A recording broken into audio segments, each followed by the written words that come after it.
Alexandre Dubé. Il explore toutes les facettes de l'actualité.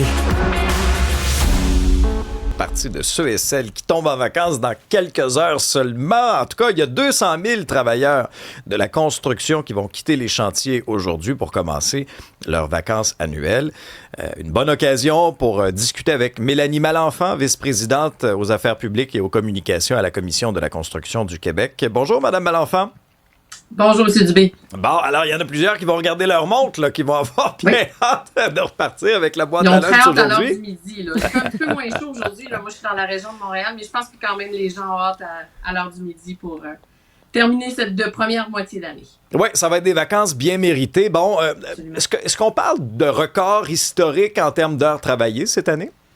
Ah oui, absolument. On a fracassé, en fait, depuis déjà quelques années. Là, on est au-dessus de 200 millions d'heures travaillées par année. Nous, c'est notre méthode de calculer l'intensité du travail dans l'industrie de la construction. Donc, ça fait plusieurs années déjà qu'on est dans des années records. L'année dernière n'a pas fait exception à ça. Donc, on pense qu'à ce moment-ci, là, avec toute cette intensité, les vacances vont être bien méritées pour cette année. Ouais. Vous expliquez de quelle façon là, que d'année en année, on bat quand même des records, malgré le contexte économique très difficile?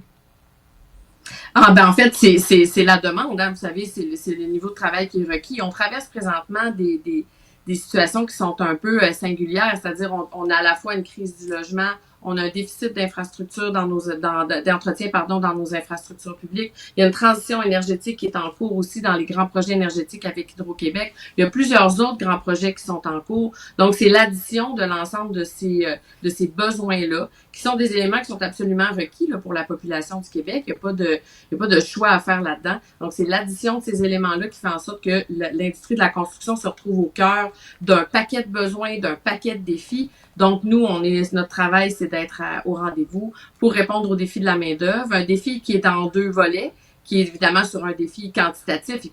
Il faut une quantité de gens suffisante pour répondre à la demande.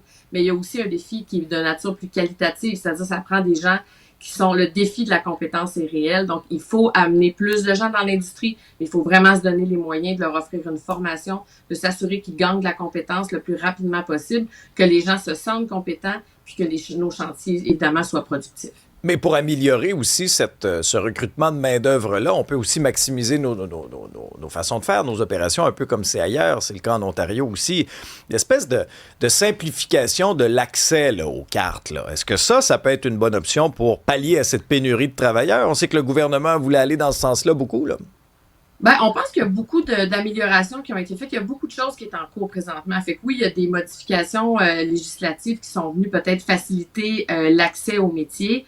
Mais comme je vous disais, pour nous, le défi, c'est aussi de s'assurer que les gens ont accès à des mesures pour devenir compétents le plus rapidement possible. L'industrie est construite autour du fait de donner la priorité d'accès au métier aux gens qui sont formés, aux gens qui vont chercher un diplôme. Donc, l'an dernier, on a 18 000 personnes là, qui sont arrivées dans l'industrie de la construction, puis on avait une hausse là, on avait une hausse de la proportion diplômée l'an dernier par rapport aux années précédentes, ce qui est une très bonne nouvelle, mais on pense qu'il faut accélérer ce mouvement-là.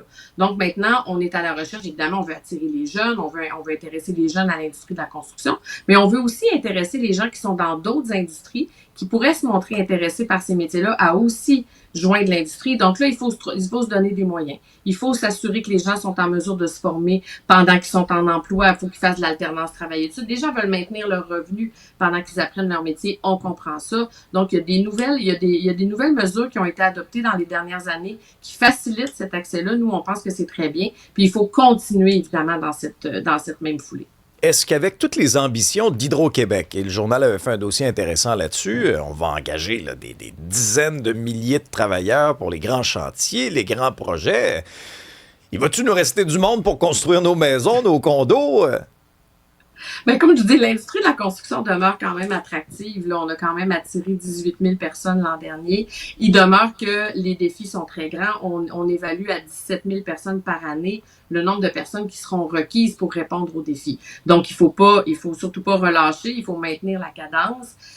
Nous, on pense que ça demeure une industrie très attractive avec de bonnes conditions de travail, un bon filet social. Il y a de magnifiques défis, il y a de belles carrières à faire dans l'industrie de la construction. Évidemment, évidemment, ça représente un défi. Cela dit, il faut quand même aussi s'assurer que sur toute la chaîne de valeur, toute la chaîne de production, c'est un grand écosystème dans l'industrie de la construction. Puis là, dans notre entretien ensemble, on vise spécifiquement les gens de métier, mais on peut pas demander aux gens de métier d'être plus efficaces que tous les autres acteurs sur la chaîne. Donc, il faut s'assurer d'avoir une meilleure planification des travaux. Il faut s'assurer d'avoir des travaux qui sont organisés de manière plus prévisible. Il faut aussi réfléchir à l'organisation du travail. Fait que ça, on peut pas mettre toute la pression sur les salariés là, qui tombent, les ouvriers qui tombent aujourd'hui en vacances. On peut pas leur demander à eux seuls de porter tout le fardeau de la productivité. Mais vous avez raison qu'il y a encore de bons chantiers devant nous pour nous assurer que les chantiers demeurent efficaces, que l'organisation du travail est efficace, que les chantiers sont séquencés de la bonne manière dans l'année.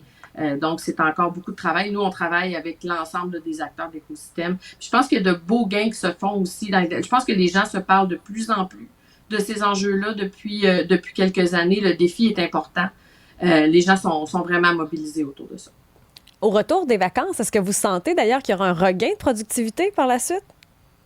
Je pense qu'écoutez, les gens travaillent fort à l'année. C'est sûr qu'au retour des vacances, on sent une certaine frénésie qui s'entraîne. Là, la pression des échéanciers, généralement, se fait beaucoup sentir au retour de vacances. On a pris une pause, on s'est reposé, mais là, maintenant, il est temps de finir. Par définition, un chantier de construction, c'est temporaire. Donc, on veut voir la fin. Fait que oui, on s'attend effectivement qu'au retour des vacances, l'intensité va être là. Maintenant, c'est important que les gens continuent de travailler dans la sécurité, qu'ils prennent soin d'eux. Mais là, pour l'instant, on leur souhaite surtout de prendre de bonnes vacances, de se reposer. Mais je trouve que ça quand même important de préciser. Il y a un certain nombre de personnes qui vont continuer à travailler dans les 2 prochaines semaines. Je pense à tout le secteur du génie civil, de la voirie. C'est un secteur qui est très soumis là, aux aléas du climat, des saisons. Donc, eux, ils prennent pas de vacances l'été. Fait que les gens qui travaillent sur les routes, les ponts, les lignes, ces gens-là demeurent au travail dans les 2 prochaines semaines. Fait qu'on les salue, on les remercie d'être au poste. Et puis pour tous les autres, on leur souhaite de se reposer. Puis on se souhaite évidemment du beau temps. Oui, puis vous êtes nombreux d'ailleurs dans l'industrie de la construction à nous écouter le matin. Bonnes vacances, profitez-en bien, revenez-nous énergisés pour clouer un moyen temps en nous. Mélanie Malenfant, vous êtes vice-présidente Affaires publiques et communications à la Commission de la construction du Québec.